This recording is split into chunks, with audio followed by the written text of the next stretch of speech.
This episode of After Dark is brought to you by, well, you. If you want to support the Boss Rush Network and our family of podcasts, head on over to our Patreon at patreon.com/BossRushNetwork. Thanks for your continued support.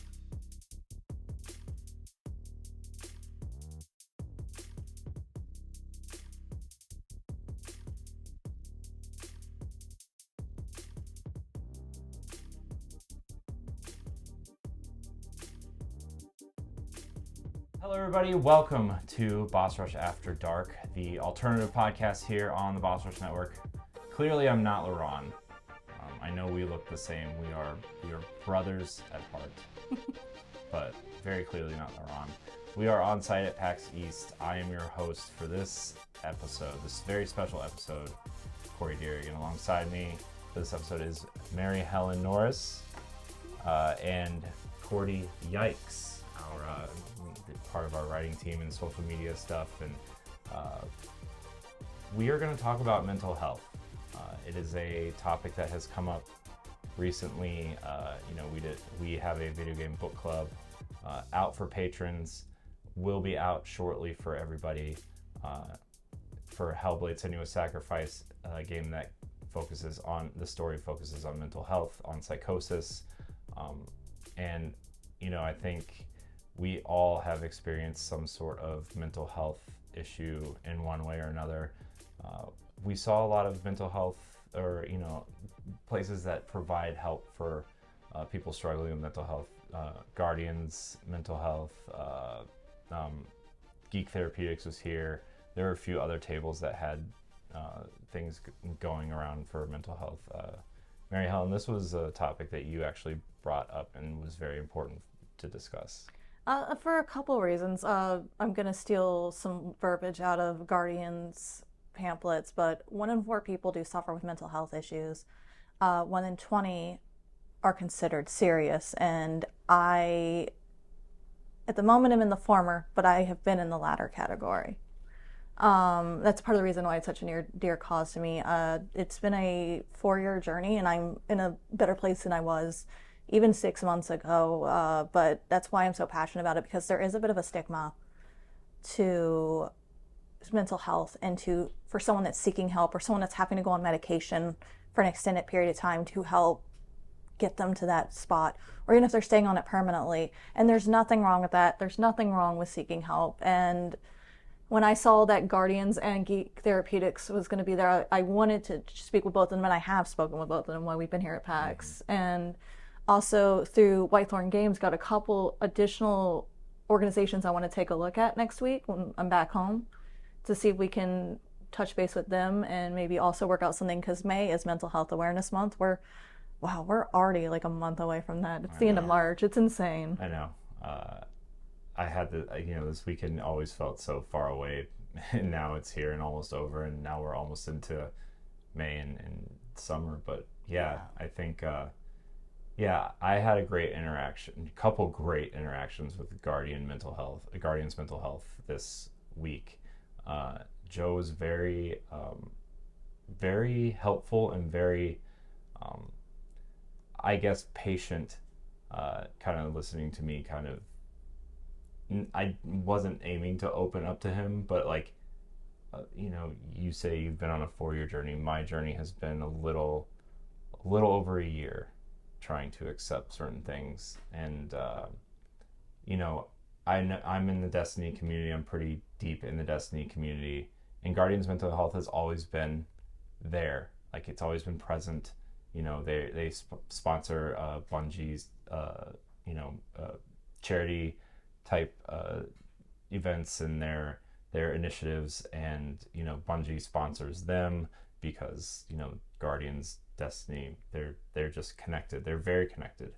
And did you know that in the load up for Destiny, I forget how frequently it is, but every so many load ups, there actually is a tab that will appear on your screen that says mental health. Yeah. And if you click that tab, it actually will take you to all of their resources. Mm-hmm. Wow. Yeah, it's if you play on PC, you can click the link, and it actually pops up every couple times you load into the world. It'll just pop up at the bottom, along with a lot of its ticker type stuff, and helpful hints and stuff. But there is a Bungie support and a Guardians Mental Health link on the PC version. Now, if you're playing console version, the link is still there, but you can't click on it, right? It's just because you're on console. But yeah, I had a great interaction with Joe. He's actually going to be on for a spotlight, an After Dark spotlight. Is that going to be a thing now?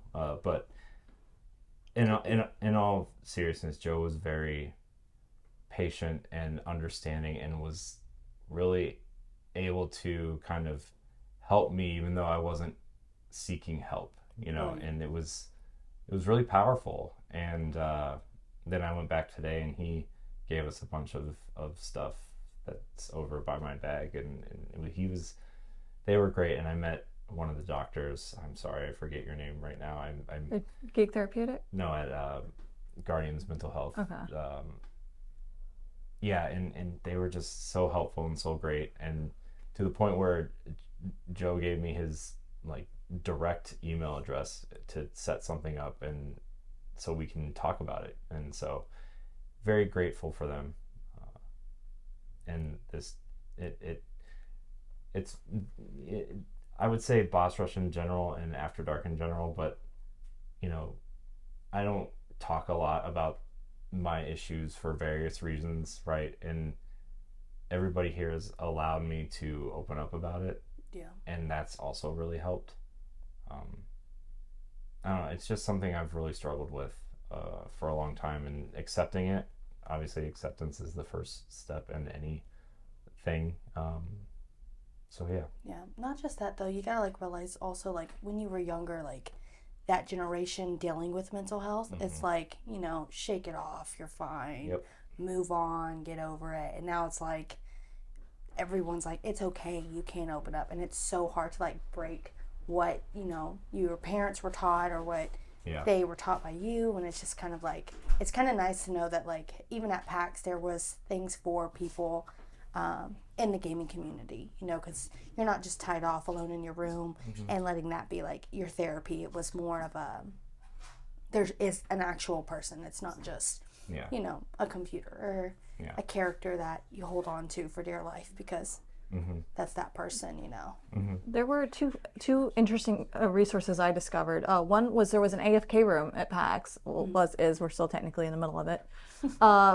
Essentially, it's a place where if you needed to get off the floor, especially here on day 3 on the Saturday, the crowds got to be a lot, and there was even a point where I was I might have to step away soon, just because there were so many people. There was so much. I hid in the media room. I think we all at various points had to dart into the media room.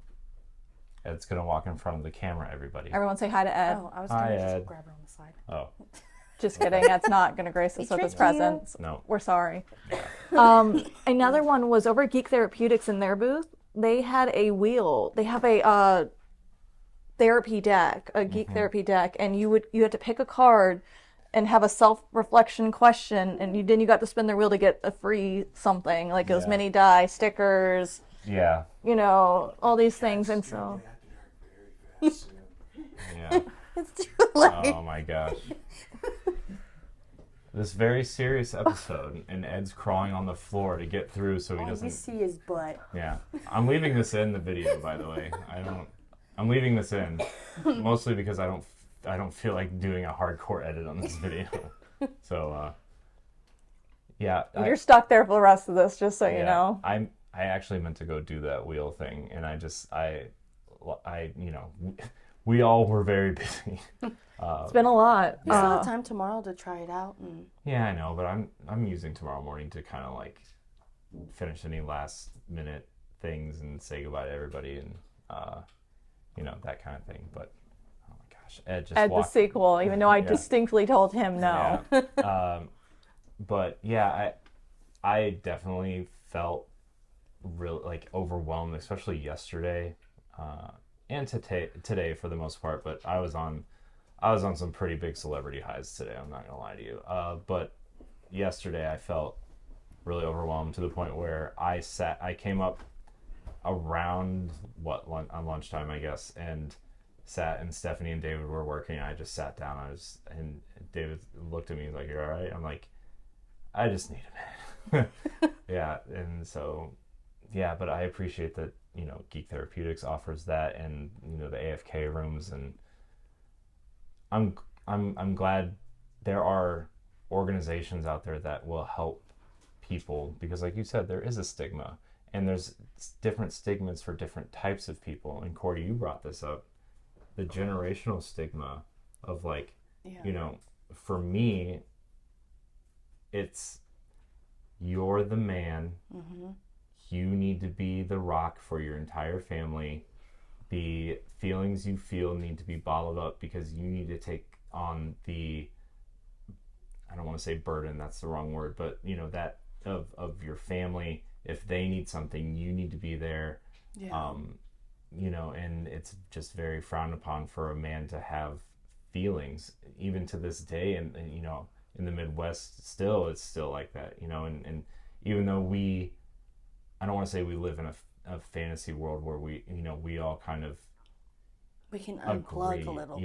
Yeah. But, how we all feel with each other, and, even here at PAX, which is an amazing group of people that we've all met and shared stuff with, there's still that feeling of going back to the real world and realizing like this part of your life will now expect you to be a certain way in this part, and it's not the way that the gaming community expects it to be, or the quote unquote woke community expects it to be, right? Like it's sad that the real world is still having these stigmas.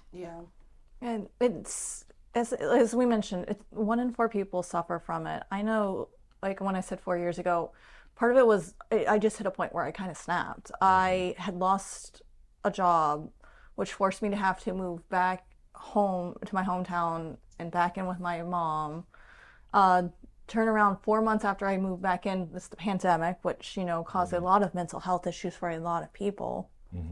Then 2 months after everything started getting bad there, my childhood dog passed away. Oh man. And in like a few weeks after that, like I got sick, like chronic illness sick, still trying to manage that sick. And so like it was 4 things at once that just hit. And so it's been a journey, and I'm willing and open to talk about it more, because the more that we talk about it, the more normalized it is, and the more people are like, yeah, I'm going through something like that. Yeah, they can end up resonating with you after you tell your story too, which is like a good way for someone to like feel brave enough to open up a little bit too, which is really good. Which is why like I appreciate Courty giving me the chance to come on this episode of After Dark and talk about this. Of course, I wish we could have done this sooner. And give me the chance to say, yes, there's more. We're going to do more of these. We're going to talk with Joe on either a spot, and I guess an After Dark spotlight. Yeah, well, I mean, he's gonna be.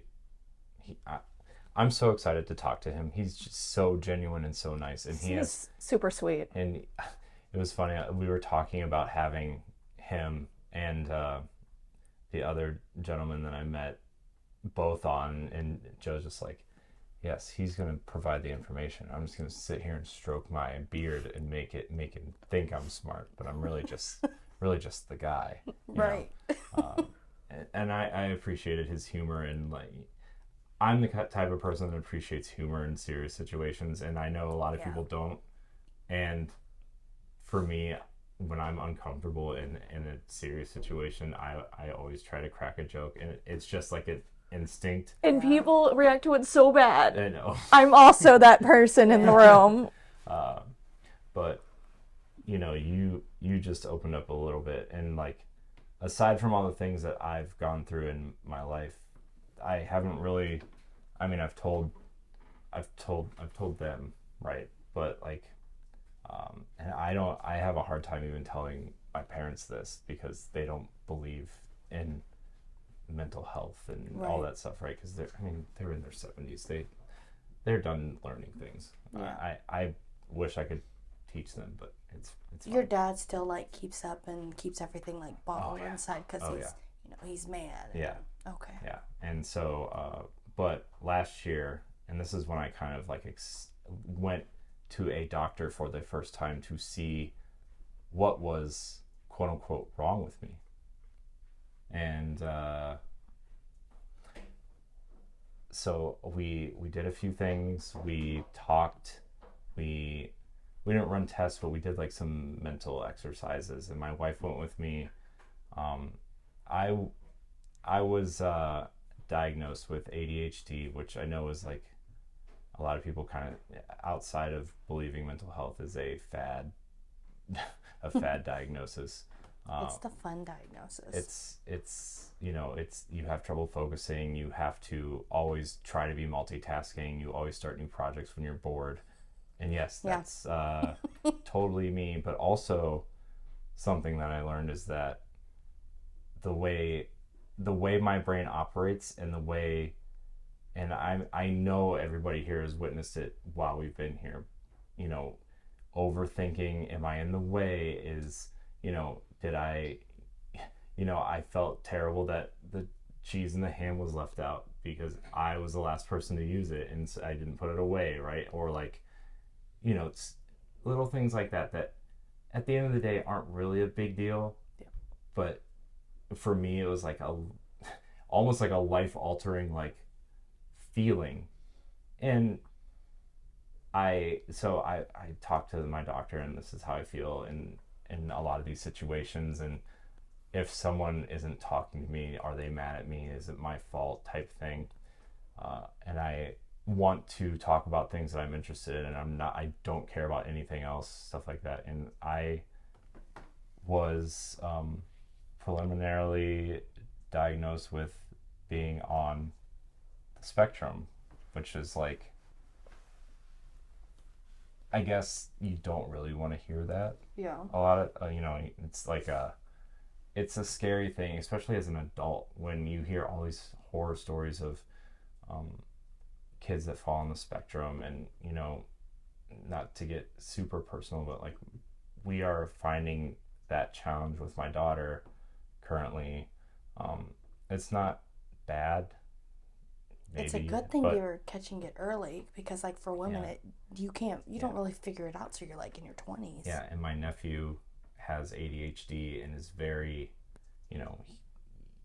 but the thing is, what I learned from my nephew is that he's excited to talk about his issues, and his mom is very open to talking to him about the things that he's feeling or the things that he's going through. And like, that's a very positive thing, because we're seeing, even if it's just one case that's talking about it, it's still one person that's talking about it openly and making it normal for him to live his life and let him be able to express how he feels about what he's going through. And it's awesome. Yeah, it's like canceling the generational trauma. Mm-hmm. Right. Yeah. It's been most of these podcasts. Yeah. Yeah.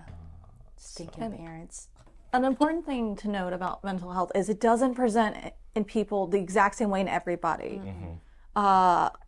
One of the first times when we really were like, hey, I might have a problem with anxiety, was I was about to turn 28. So this was 4 years ago, near the start of this journey. And I called my doctor's office. I'm like, I'm having a heart attack, like 3 weeks from 28. Mm-hmm. And like, pain in the, like full on symptoms of a heart attack. And they were like, well, we think you should go to the ER. And I'm like, girl can't afford that copay. Yeah, right. Is there something you guys can do to check to see if maybe I in fact am at a much cheaper copay? And if I have to pay that, I will? Yeah. And they said yes. They brought me in. They actually were able to run an EKG there at the office. And then they're like, it's probably a panic attack. And I had an appointment, since it was at my birthday, basically, right a couple weeks later, to come back to my doctor. They're like, we're going to note this in your file. He's going to take a look, and you guys will talk through some more steps.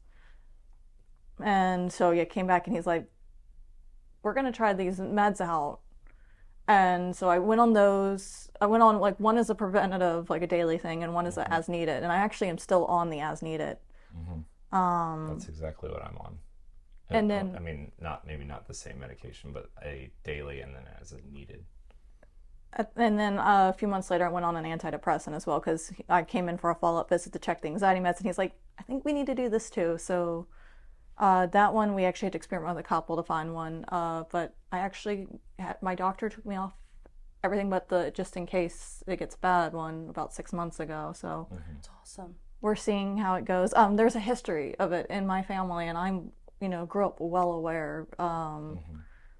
Since it's not my story to tell, I won't share some of what happened to members of my family, but, part of it is being aware. It's that generational trauma, and it's also that awareness that it is genetic, and you can be predisposed to it, and that means there's nothing, I can talk, I'm sorry. No, keep going. It's not that there's anything wrong with you, it's just go seek that help, that first step. Talk to your primary doctor. They may refer you to counseling, therapy, a psychiatrist, or they may also be the one to prescribe you with something. And it's okay to take something. It's okay to stay on it forever, or it's okay to stay on it for 2-3 years and then they try to wean you off. Yeah. Don't try to ignore your doctor or go, I don't really have that, or, and then you're experiencing the symptoms for the rest of your life and going, oh no, this is just how I normally feel, when you should not feel that way. Yeah. At all. Right. I know we mentioned it on the regular Boss Rush podcast when we were talking about PAX, but I'm going to bring it up again, and then I'm actually going to look something up really quick.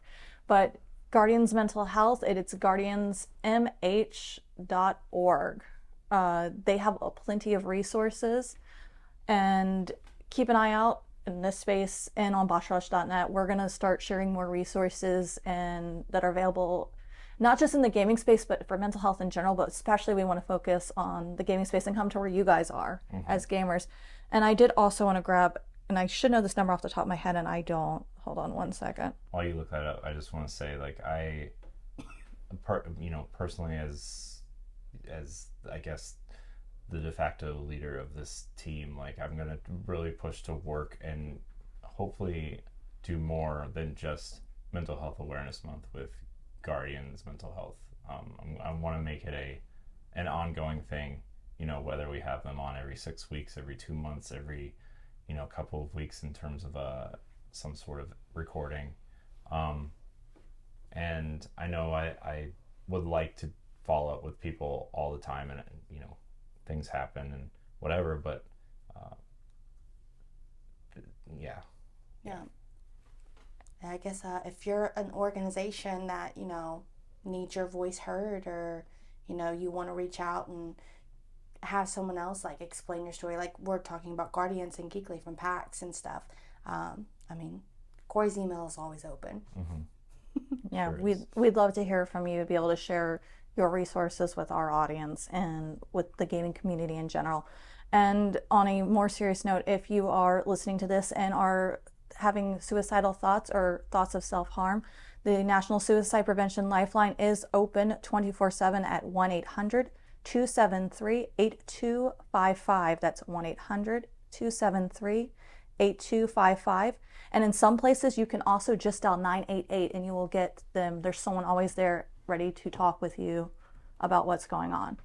And honestly, even if you just, are a follower or whatever, and, you're hearing this podcast and you're like, oh, these people sound so great, and you just need, an ear.